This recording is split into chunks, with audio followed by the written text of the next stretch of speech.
बहुत बहुत आभार। सबसे पहले तो मैं यहाँ के हिंदी विभाग का आभारी हूँ। अपनी कृतज्ञता व्यक्त करता हूँ कि उन्होंने मुझे इस लायक समझा कि मैं आपके बीच आकर अपनी बात रखूं।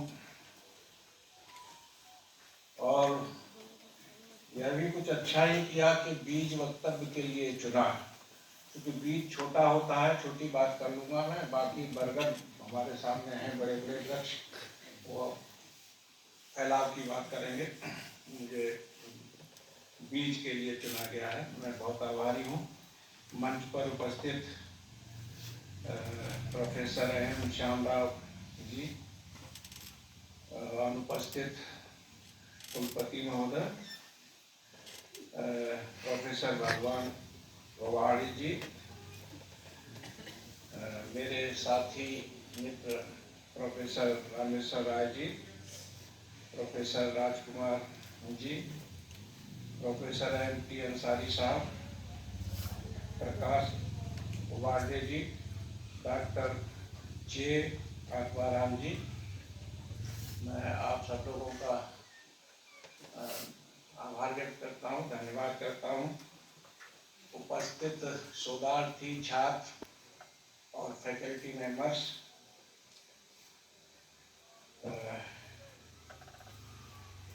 मुझे ये बात कहाँ से शुरू करनी चाहिए। असल में विषय मेरा अपना है और इस विषय पर वो कहते हैं कि साहित्यिक रूप में जब से होश संभाला, इस विषय पर सोचते रहे, जो संभव हुआ योगदान करते रहे, और आज स्थिति यह है कि आपके साथ उस अनुभव को, उस ज्ञान को, जो कुछ भी अल्प और सीमित ज्ञान इस 60-65 साल की उम्र तक हासिल किया, विश्वविद्यालय में अध्यापन किया, साहित्य का अध्ययन और साहित्य का लेखन, ये सब करते हुए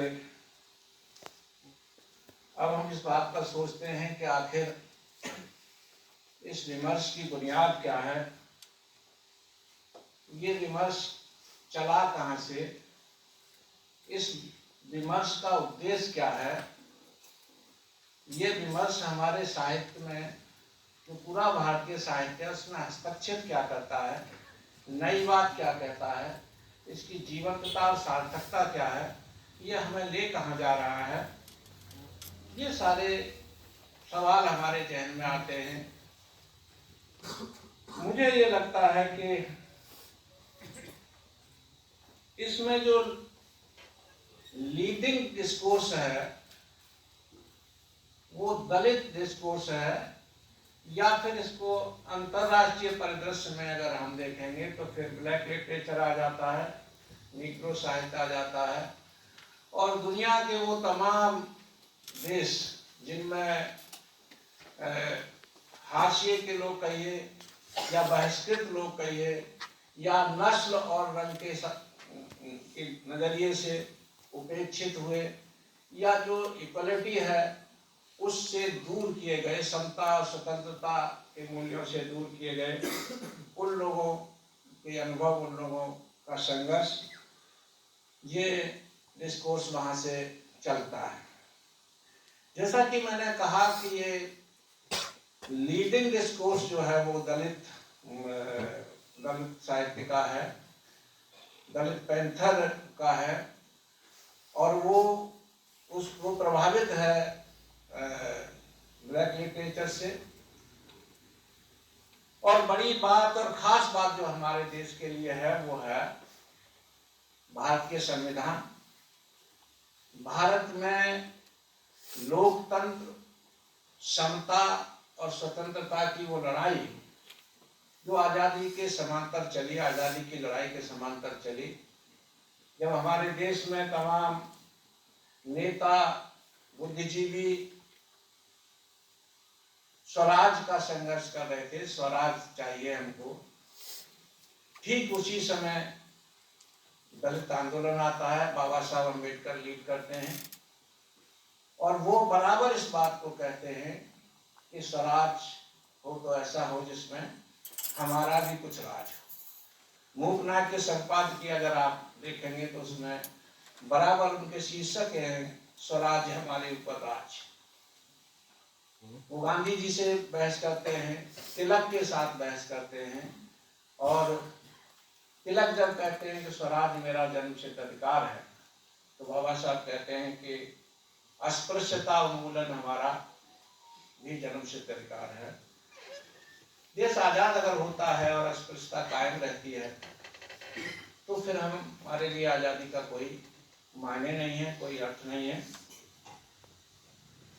और इस तरह से ये जो विमर्श है वो लोकतंत्र और स्वतंत्रता की बुनियाद पर खड़ा होता है। उद्देश्य तो मनुष्य को समानता, मनुष्य को आजाद करने का सवाल है। साहित्य उसमें सहायक होता है। साहित्य हमारी मानसिकता तैयार करने में सहायक होता है। साहित्य हमारा मनोविज्ञान बदलने में सहायक होता है। और इस दृष्टि से जब हम ये देखते हैं तो हम पाते हैं कि जो हमारा साहित्य परंपरागत साहित्य है, उस साहित्य से दलित साहित्य का संघर्ष क्या है या उससे उसकी मांग क्या है।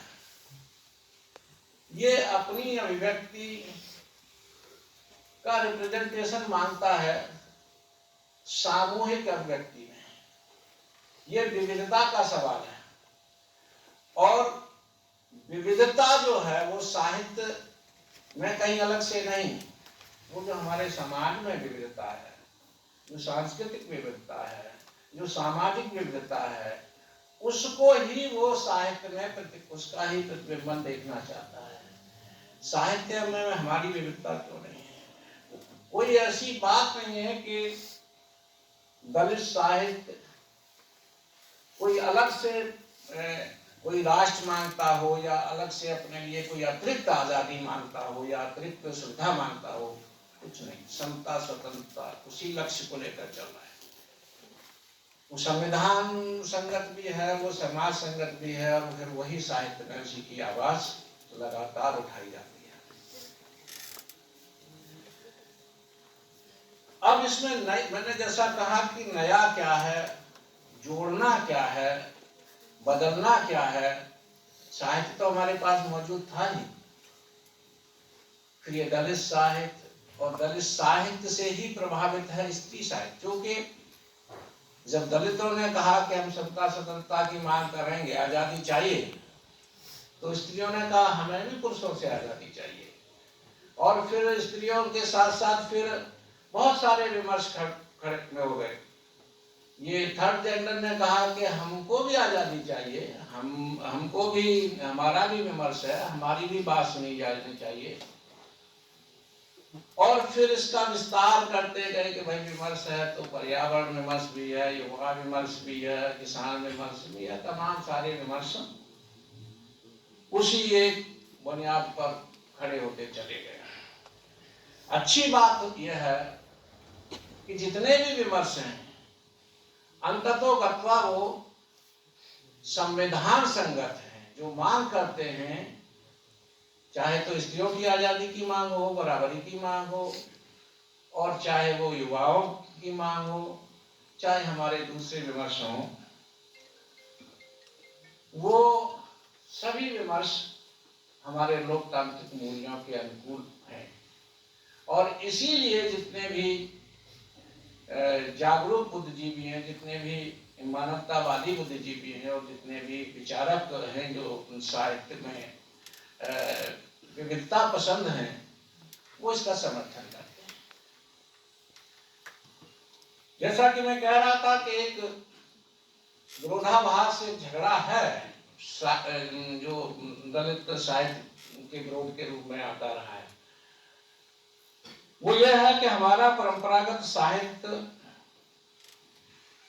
जब भी सामने आता है, अगर अपने परंपरागत रूप में, तो वो क्या लेकर आता है?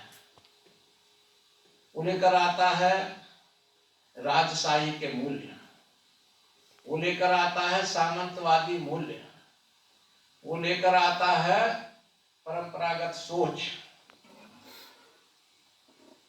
अब चूंकि साहित्य एक समय की चीज तो है नहीं, सदियों से चला आ रहा है।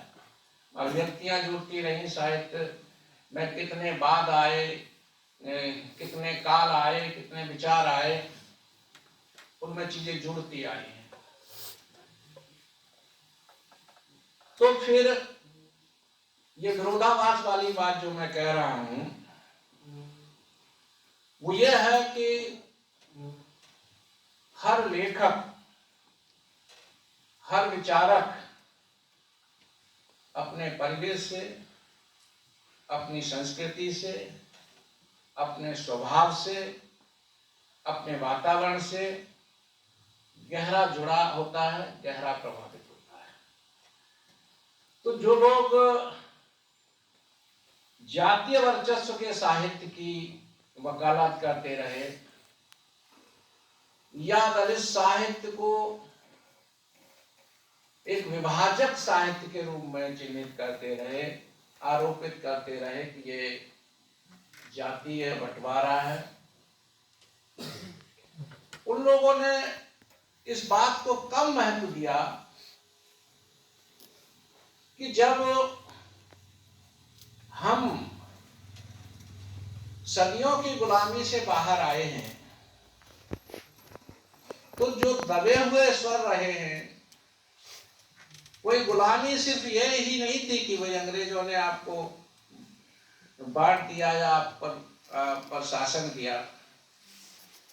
सामाजिक गुलामी के कई चेहरे हमारे सामने थे, और वो चेहरे अभी भी दिखाई पड़ते रहते हैं। अस्पृश्यता उसका भयंकर चेहरा है। अफसोस कि आज तक हम देखते हैं कि गांव में लोगों की बस्तियां जाति से पहचानी जाती है। गांव जो दलित साहित्य विपुल मात्रा में आया, वो ग्रामीण अनुभवों को अधिक लेकर आया, क्योंकि ग्रामीण जीवन भी आज भी आपको तुरंत एहसास करा देता है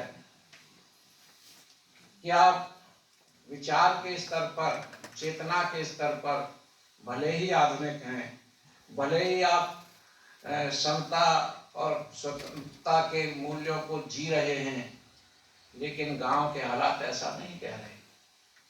गांव में अभी भी सामंती मूल्यों की जड़ें बहुत गहरी हैं, अभी भी गांव में भेदभाव बहुत गहरा है। तो फिर इस सब को कैसे बदला जाए और क्यों बदला जाए, अथवा परंपरागत मूल्यों को क्यों ढोया जाए, ये हमारे विचार मंथन का एक महत्वपूर्ण प्रश्न बनकर सामने खड़ा होता है। अब जैसा कि मैंने कहा कि एक दिए से दूसरा दिया जलता चला गया। बाबा साहब के नेतृत्व में लोकतांत्रिक मूल्यों को आगे बढ़ाया गया। जो उन्होंने अखबारों में कहा, जो उन्होंने कानून के स्तर पर कहा, उन चीजों को हमने साहित्य के स्तर पर लाने की कोशिश की। जो जिस फील्ड में है, जिस क्षेत्र में है, वो अपनी भूमिका वहीं निभा सकता है। मैं राजनेता नहीं हूं, तो मैं पार्लियामेंट में कानून की बात नहीं कर सकता। मैं कलम से ही कुछ कह सकता हूं। मैं साहित्य के क्षेत्र में हूं, तो आपसे ही बात कर सकता हूं। तो मेरा कर्तव्य बनता है कि मैं वहीं कहूं। तो सब लोग कह रहे हैं, आदिवासी विमर्श दलित विमर्श के साथ उठ खड़ा हुआ है, और 10 10-15 या 20 साल के उस चेतना का परिणाम आप देख सकते हैं कि जब हम दलित साहित्य की बात नहीं कर रहे थे, या 80 के दशक तक सिर्फ ये बात कह के खत्म हो जाती थी कि हाँ भाई कुछ दलित साहित्य सुना तो है लेकिन वो मराठी में है। हमारे हिंदी के तमाम संपादकों से ये बहसें, ये झगड़ा होता रहता था कि भाई कुछ तो संज्ञान लो, हम भी हैं, हिंदी में भी कुछ काम हो रहा है, लेकिन वो नहीं मानते थे। और हम लोग भी बजित थे, ओम प्रकाश वाल्मीकि, सूरजपाल चौहान, कबीर को लेकर डॉक्टर धर्मवीर और तुलसीराम, तमाम लोग दोहरी भूमिका निभा रहे थे। हम बहस भी कर रहे थे, वैचारिक गतिविधियों में भी हम सक्रिय हो रहे थे, और हम रचनात्मक साहित्य भी दे रहे थे। क्योंकि जो हमारे बड़े संपादक थे, राजेंद्र यादव के साथ की शुरू की हमारी बहसें यही थी। वो कहते थे कि कैसे मान्यता दी जाए, कैसे संज्ञान लिया जाए, कुछ हो तब ना, आप दिखाओ ना क्या लिखा गया है।